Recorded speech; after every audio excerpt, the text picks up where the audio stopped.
This is SSPTV News, brought to you by Samsung Productions and the Hazleton Standard Speaker. This Sunday, it's all about the food, the commercials, and of course the football. Dave Seaman joins me with his take on the big game. I'm Ken Kara, and this is your trifecta of local information on the air, online, and on the Samsung Productions app. Now your top stories from SSPTV and the Hazleton Standard Speaker. A ruptured line sent water into the street this morning in downtown Hazleton. According to the Standard Speaker, it was a fire service line to the Broad Street Business Exchange at the corner of Broad and Laurel Streets. Barricades blocked off the area. The water was shut off to that line until it can be repaired. A different line carries water to the building, so service to the building was not affected.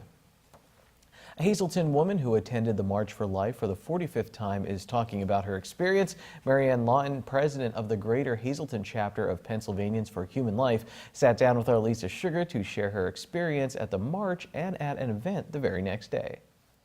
The numbers in D.C., it was just so exciting to see that this movement is gaining in strength, in its solidarity, in its focus, a womb-to-tomb pro-life ethic. We're also showing some of the video, that it's time-lapse video of the people who were taking part in it. Do you think the reports did it justice on the numbers? How many people do you think were actually there? Oh, absolutely not. And we're having a hard time getting the actual numbers. But when you see our small community sent 1,000, I've heard up to 400,000. I think that might be high, but I'm sure there was a 250,000 people there. After you spent the entire day in Washington, D.C., you then got up the next morning and went to Wilkes-Barre. The Women's March was happening in our nation's capital, and there was a march in Wilkes-Barre. So you went to that as well. I did, carrying the beautifully designed sign by Jen Wetner, and I carried that sign and was met with stares and glares, and one person who was actually taunting me, saying, "My body, my choice." And that was their chant through their movement. Why did I go? I went as a feminist for life to stand in unity with the African American sisters who experience racism, with Jewish sisters who experience anti-Semitism, and women who have forced abortions on them because of poverty and discrimination. And I wanted to stand there with that beautiful sign and say, as a feminist for life, we have a better solution. It was sad to feel so excluded from this feminist movement because I've been a part of it since its inception, but the reward came at the very end as I'm walking alone back across the bridge and through Kirby Park, and I'm walking by myself because not too many people or anybody wanted to walk with me there. They made it clear I didn't belong. But I come upon a woman who is a little bit older, and she said, "Oh, were you at the Women's March?" Like, yay, Marianne. But then she looks at the sign that Jen painted, and she wasn't looking at me any longer. She said, "Oh, you weren't at the march?" And I said, "I was." And she said, "Well, why are you carrying that sign?" I was forced to have an abortion. I didn't have a choice. And this beautiful depiction of the unborn baby, I said to her, "Do you realize what you just said?" You said, "I was forced to abort my baby." In that sentence, you gave dignity to your child's life. I had the opportunity to stand there with her and to listen to her story and to help her this day experience the first step in healing. Lawton plans to continue to attend the pro-life march until Roe v. Wade is overturned. Time now for weather on SSPTV News. Well, it's still cold, but that's going to change. Here's your forecast from the National Weather Service tonight. Partly cloudy, low of 9 degrees, but let's get to the good stuff. The extended forecast on Saturday, partly sunny, high of 32. Heat wave Saturday night, mostly cloudy, low of 28 degrees. Sunday, mostly cloudy, highs in the lower 40s. Sunday night, mostly cloudy, low of 31. Monday is mostly sunny with a high of 49 degrees. At night, 40% chance of showers with a low of 39. Partly sunny on Thursday with a high of 48. And then Tuesday night, mostly cloudy with a low of 29 degrees. This Sunday is the Puppy Bowl. Get all ready for the big event by watching our Adopt Me segment from the Hazleton Animal Shelter at SSPTV.com. And get all ready for Super Bowl 53 now with Standard Speaker sports editor and LA Rams fan Dave Seaman. Dave, there's a big game this weekend, Super Bowl.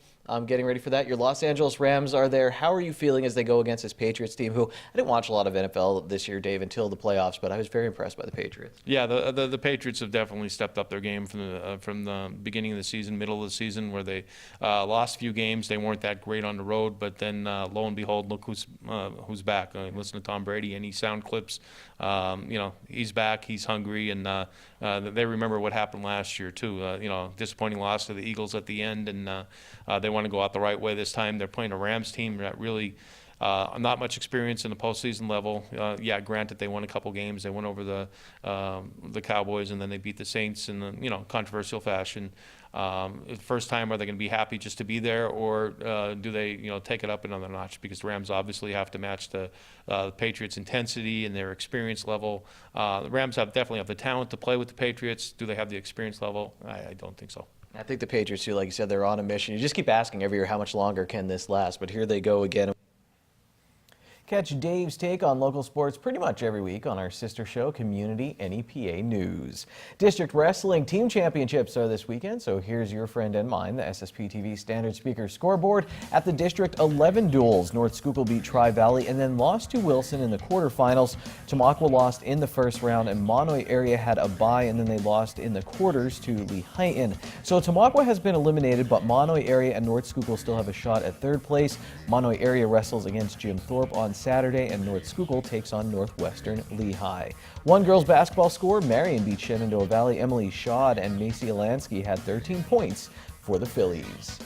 Still ahead, John Eric Polai has the story of a cyclist riding cross-country in memory of a friend. Plus, we'll take you to the wheelchair games, and later, the one and only Ron Marchetti is here with this week's edition of Short Shots. Watch SSPTV in Wilkes-Barre on Service Electric Cable Communications, Channel 92, Saturday and Sunday from 7 p.m. to 11 p.m.